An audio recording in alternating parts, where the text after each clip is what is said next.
So I was eating, and I was eating, and as we do in this day and age, I was watching a YouTube video while I made my little rap. Uh, but point is, it was about Arcane, which is a show that I have seen.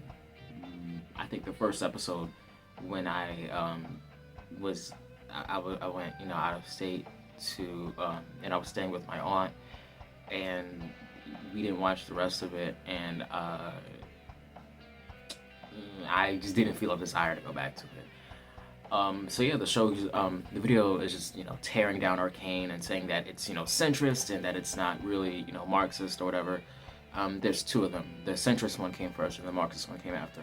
I watched the Marxist one, but that got me thinking about Persona, because earlier, well, last night, someone said there was a tweet saying Atlas counting their money after making a catchy spinoff, and there was nothing. And then I like Akechi, and I think that if they wanted to actually make Persona 5 for people that aren't in high school, that Shido would be a good avenue to do it through. Akechi, Shido, I mentioned it. It's gonna be relevant later. But so yeah, Persona was just on my mind, and some fucking asshole. He said, what would the game entail? Shouldn't he just get a light novel? Which was weird. And I said, oh, and I said you could do so many things with that. It's Akechi. You could do something with his mother, because his mother was a prostitute, which means that she was raped. That's like a thing. That's a story you can tell. And I think in Akechi, I mean, everyone thinks he's gay, and you can run with that. You can make him gay or bi, and if you want to do your dating sim elements that people like Persona 4, you can actually and because Akechi is a character, you can have routes that change depending on who your partner is or something. But that's not relevant. Primarily, what I want is something like Soul Hackers 2, but finished, where you have only 4 or 5 main characters, and well, that's just it. Yeah, that's what I want. But so then the guy, he said that would be unnecessary, as if what? It's all unnecessary. Persona 5 didn't need to exist. Video games do not need to exist. It's such a stupid way of viewing things. You asked me what would that entail, and then I tell you what it could entail, and then you say that would be unnecessary. That should. I'm still mad. Anyways, is Persona 5 woke?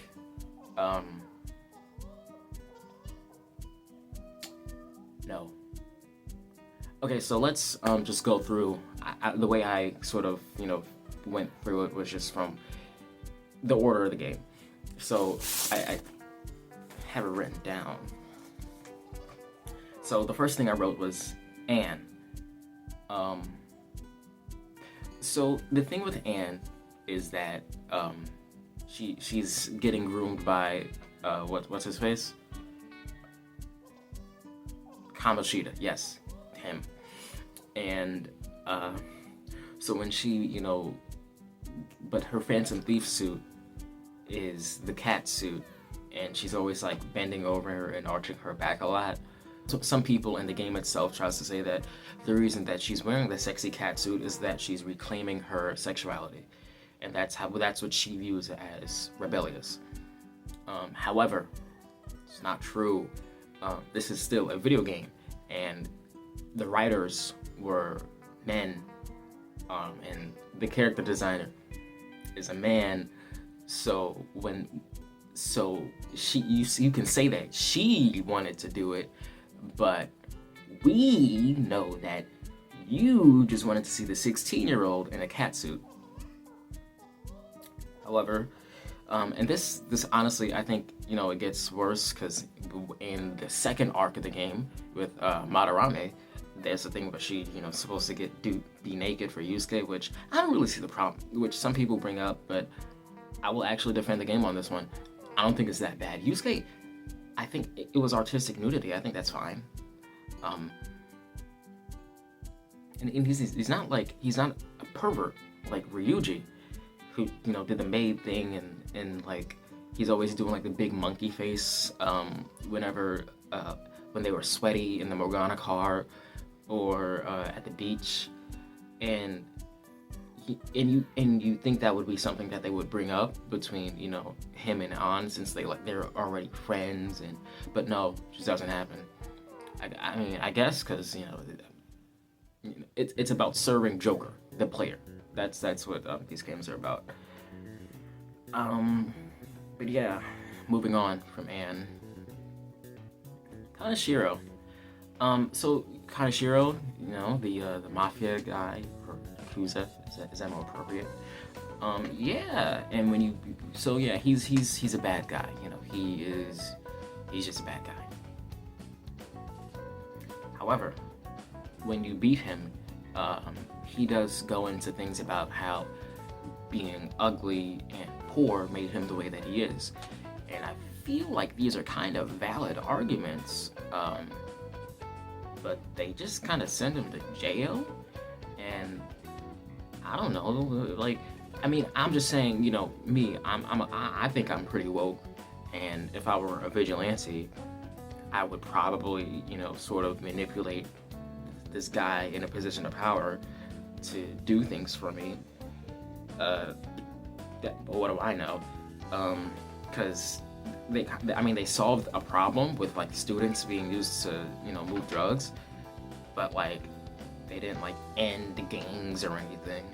So like somebody else would just fill in and not target students, but again, people would still be exploited, and it's a half measure, and we're gonna get into that later. So the ugly thing is kind of, I think it's a little, I think it's even more valid by Persona 5 itself, because Anne is a model, and all the characters have like the same body type, which, come on. Anyways, Okumura, he's the guy who doesn't pay his employees and overworks them. That's pretty woke, kind of communist. However, and he's also trying to buy his way into the government, which is a real world thing. And it's pretty good. Yeah, that is fairly woke. Congratulations, Persona. I mean, like, can I really call that woke though? I mean, that's more like a union thing.